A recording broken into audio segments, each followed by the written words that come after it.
Grit, perseverance, and patience.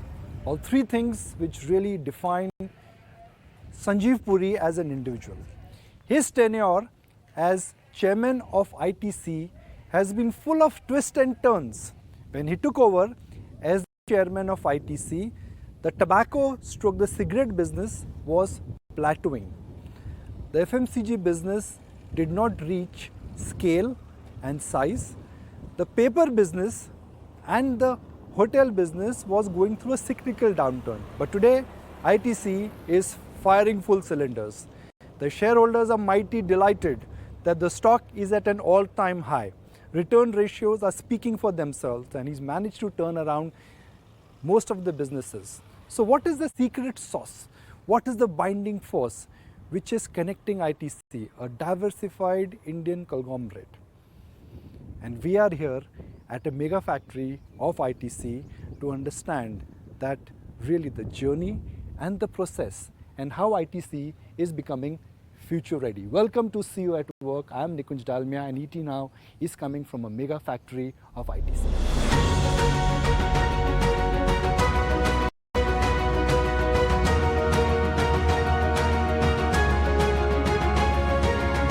And it is indeed an honor and a pleasure to have the man himself, Mr. Sanjiv Puri, Chairman of ITC. Thank you so very much, sir, for having us on the show. Thank you. Thank you, Nikunj, for coming here. Always a pleasure to interact with you. So we are standing in what looks like an industrial factory to me, and I've been told that it just produces everything which I consume on a daily basis: chips, juices, and lovely chocolates and sweets. Yes, very much. It's a foods factory. It's one of our larger setups. Just to give you a little dimension, this facility has more than 1 billion square feet of built-up area. It's an integrated consumer goods manufacturing and also logistics facility. And we've been building such facilities with a strategic plan of creating structural advantages for our business.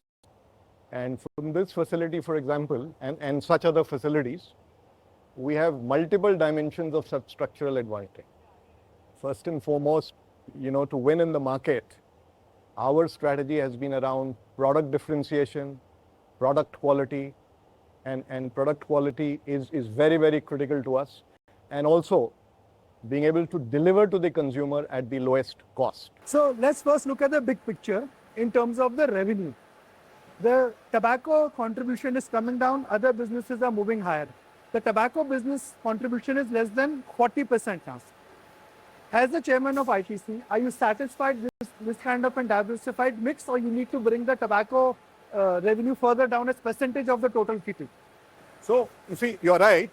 Our non-cigarette revenues are about 2/3, and non-cigarette EBITDA is also now 28%. It is becoming significant.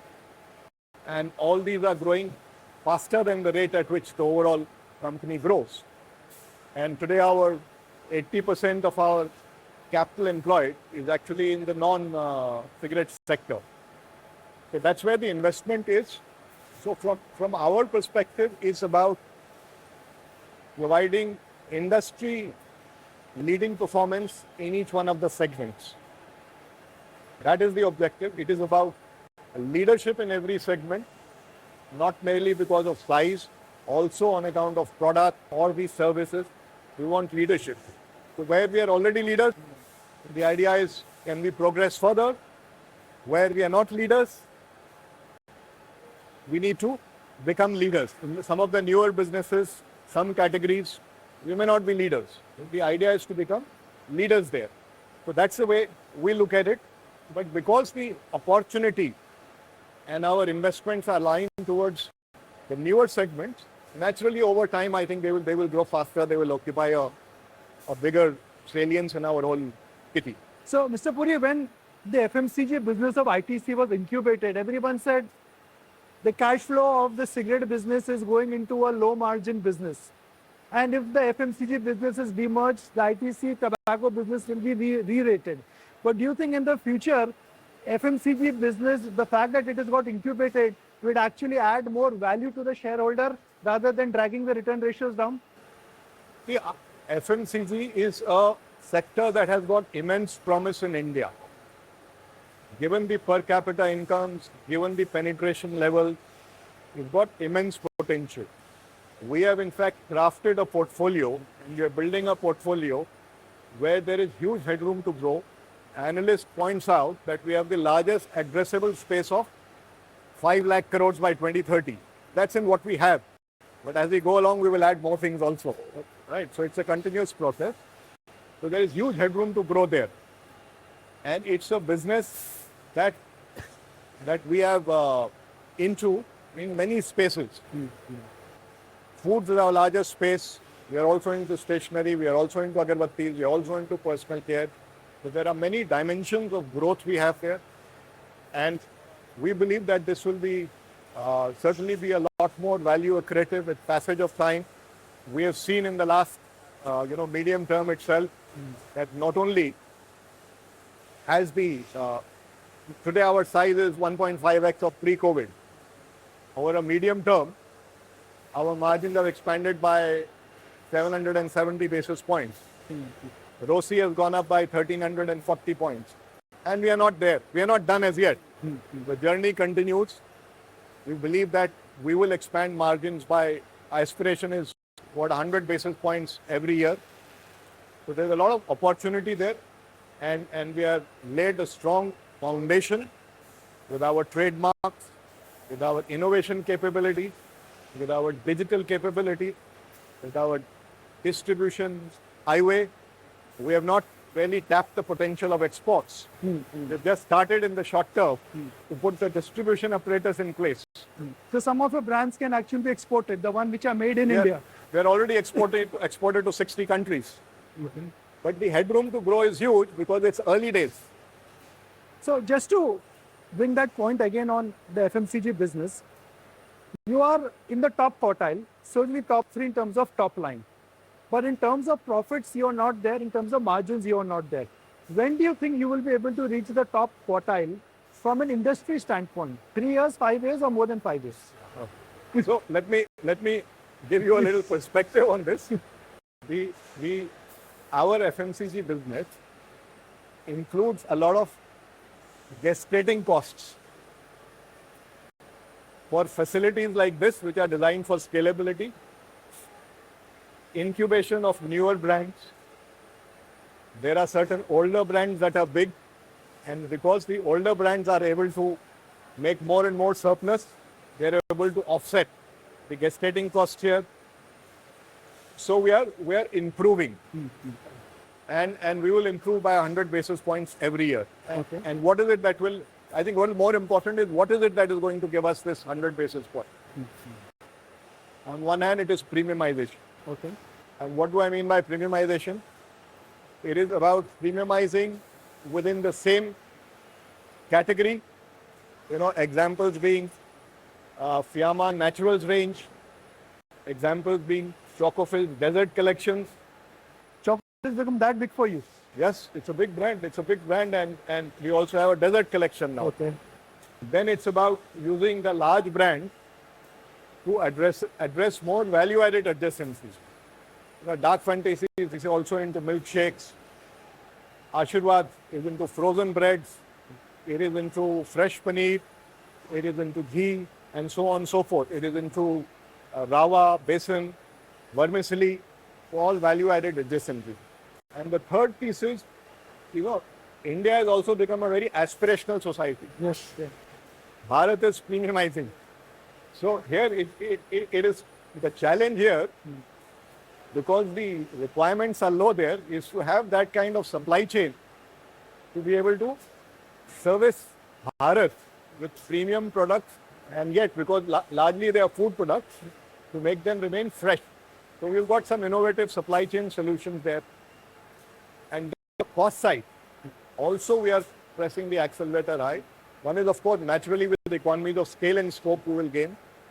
The other is, I gave you this example of this facility itself, how we are optimizing logistics, how we are delayering operations, how we are integrating not only logistics but back end, and then digital. Digital is becoming a very effective tool to optimize our operations, remove costs in facilities, in logistics, and in sales. And in sales because it leads us to better effectiveness. Just between last year and this year, our sales effectiveness has improved by 17% because of deployment of multiple digital technologies.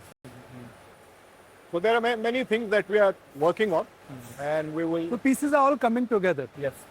So, Mr. Puri, what we understand is that large part of FMCG capex, the critical capex, is over. The business is now cash generation, which is generating free cash flow. So, can one assume that now you'll have more cash in your kitty, so dividend payout ratios will improve? You don't need that much cash because most of your businesses are now self-sustaining. Already we have a very handsome dividend payment policy. It can always increase more. 80 to 85%. Yeah. I think the balance we certainly need as growth capital because it's not merely capex. It is also, for acquisition. Inorganic growth is another vector that we have identified. So both we have to service. And let me put it this way, that earlier our capex was maybe much higher as compared to the size of the business because we were building the foundation and we were building for scale. Now, you can actually pick up a biscuit here, and I must say that we will continue to invest. I must say some mom's magic, right off the shelf, right? Yes, absolutely. But let me finish the piece on capex. Yeah. I must finish it. See, now we will. It's not that we are not going to invest. We will invest. Yeah. But it will be more calibrated and in the context of growth and size. And of course, technology upgradation and so on and so forth. So at a company level, last year we launched 5 facilities. Construction of 3 more have started this year. 2 are food plants. So you already have 11 ICMLs. Okay. The 5 is across businesses. Okay. So now we have started 2 food facilities and 1 facility for sustainable packaging. So ICMLs, yes, we have 11 of them. The fact that what capacity you've shared with us and the fact that how much these ICMLs can be scaled up to, you are really confident of the market and demand growing, because if you're investing and with the ability to expand in the future, that means that you really expect the categories you represent, the growth is not going to be incremental, it's going to be exponential. The idea is to continuously deliver industry-leading growth, and what gives us the confidence is that we have established the right to win. Industry-leading growth is incremental. The capacity you're building is telling me that you're preparing for exponential growth. Well, it's like this. It's like this, that while we create the civil infrastructure, the line addition is in consonance with the market growth. Okay, that's how we do it. Because in a food factory, it's not a smart idea to keep on constructing. Right. So a lot of hygiene standards have to be very, very strict here. So if we are to scale up beyond what we have constructed, it will be a completely isolated construction, adjacent but isolated. Right. So that's the point I'm making. Capacity addition will happen. Okay. So before we move from the another unit, from biscuits to chips, everything is in one unit. I told you I've come with a hungry stomach to the ITC unit. What are the new businesses which you're incubating, which you think in the medium term, 3 to 5 years, will add at least 1,000 crore of top line? Okay. So I will tell you in 2 parts. Let me tell you in FMCG, and let me tell you some completely new categories. So businesses in the medium term that will scale up are newer categories that we are incubating. One are certain adjacencies that Ashirwad and Sunfeast are getting in. 2 are newer categories like beverages and juices. 3rd are categories like of the frozen snacks or the frozen range. It is gone into frozen breads and snacks and so on and so forth. Out of that, for example, in personal care, it will be categories around hygiene that we are building, categories around floor cleaning, Nimile that we are building. Within FMCG, there are categories we are scaling up, and categories that we are addressing and categories that we are establishing right to win, and we will scale up in future. At some point, we will also scale up chocolates.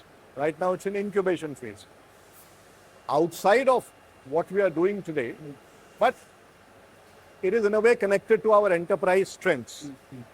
So what we have said for ourselves is that wherever enterprise strengths can be leveraged to ride on a trend of digital or sustainability, which are mega trends of the decade, we will be in those businesses.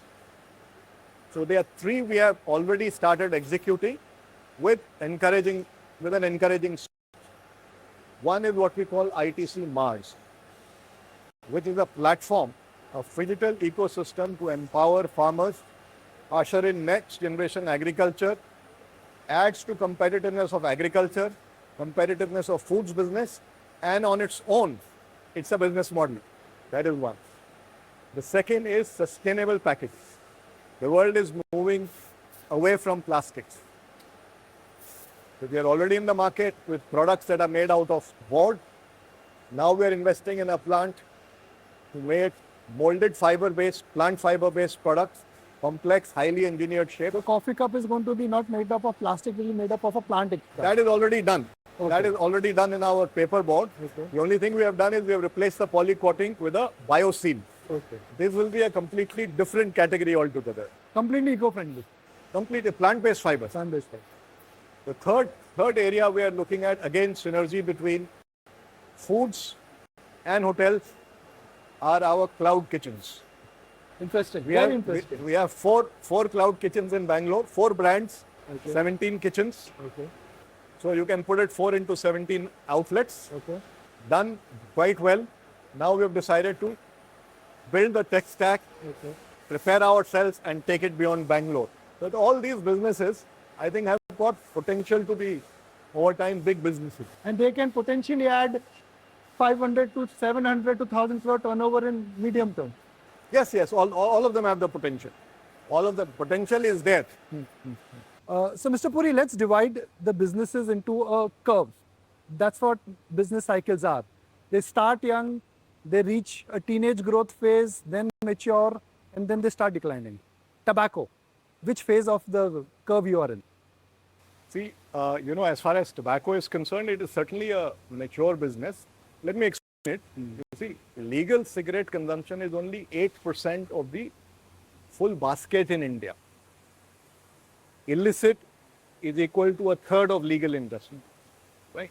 So really, as far as that business is concerned, is really the interplay between illicit and the whole basket of consumption, right? Do number, ek number. And the larger basket of other formats of consumption, most of which are also, made in unorganized sector. They evade regulatory and so on and so forth.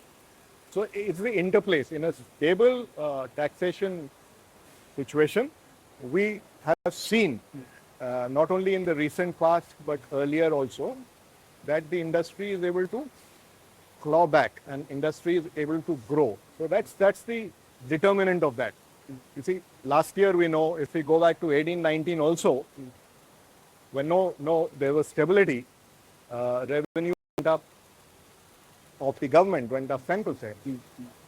Earlier, in a period of few years where the growth was, of tax rate growth was 15% plus, revenue growth was under 5%, right?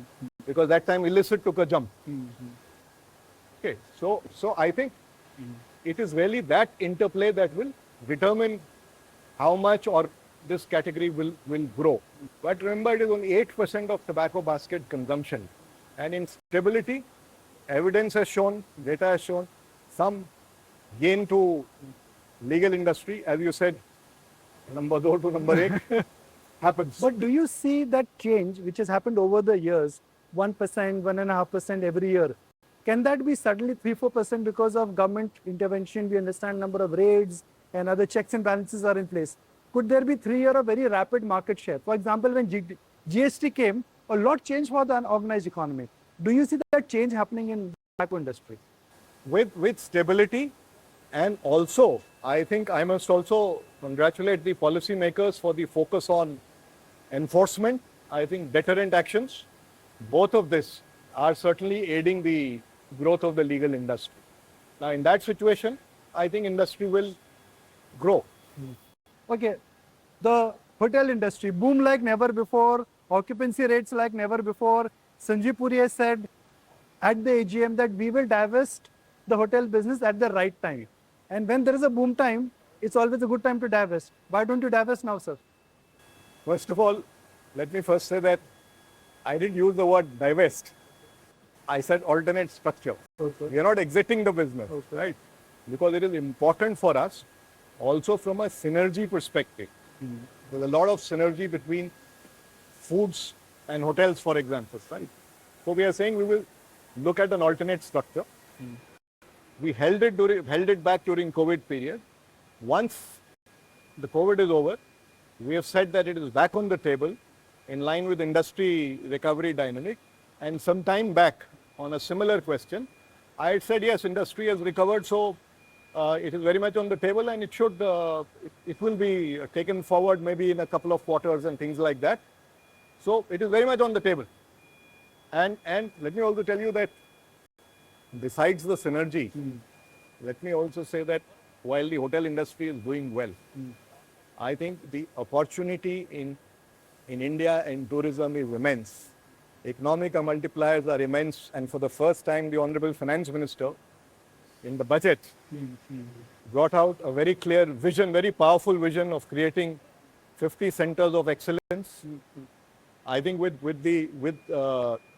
and that is fundamentally because there is a huge potential, huge economic multiplier, and so we want to scale up, and that is why we have adopted an asset right strategy, combination of management contracts and whatever assets we are building will help us grow faster. And we are adding almost one hotel a month. But Mr. Puri, 2019, when you mentioned the fact that you are looking at creating alternative structure, not divesting the hotel business, the lay of the land was different. The capital requirement was different. FMCG cash flows were different. Would there be a case that you may not consider creating an alternative structure for the hotel at all? Because the things have changed after when you spoke about it first versus now. So our strategy for hotels has not changed. Okay. When I spoke about it, I spoke about asset right in first time in 2017. Yes. And we are staying the course. Whenever you look at how you organize yourself, you have to look at your business strategy and look at the pros and cons of the alternate structures that you have got. And our position is the same as what it was earlier. With the asset right strategy, I think an alternate structure is best for creating sustained value, and we will create an institutional mechanism to make sure that we continue to leverage the power of synergy. Mr. Puri, if you have to use that bell curve to understand where businesses fit in, the tobacco business, cigarette business comes in the mature curve, but FMCG business, which is a 20,000 crore turnover business, you're in the top quartile now. Would you still say it as a young and a high growth business for ITC? Absolutely. See, in the categories that we are into as of today itself, I said our addressable space is 500,000 crores. And there are more categories that we will be getting into in future. It is also our youngest business. It is also a business where per capita consumptions, penetration levels in many categories of branded produce is limited. The huge headroom to grow, no doubt about it. And that is what is making us invest and build up for scale in future. Did you get excited when the stock crossed 400 rupees and made a new high? Well, it is always nice to hear that, because ultimately it makes all stakeholders happy, it makes shareholders happy. But, always we must come back and understand that the role of management, and this is something that it is so irrespective of where the stock price is, the role of the management is to put our heads down, roll up our sleeves, to build competitiveness, think about the business tomorrow and day after, and of course the here and now and today, make sure we deliver competitively superior value, and we leave the market to determine the valuations. So yes, it feels nice, but The task for us continues to be the same, continues to be building businesses, getting them to the next level of growth and the next level of performance.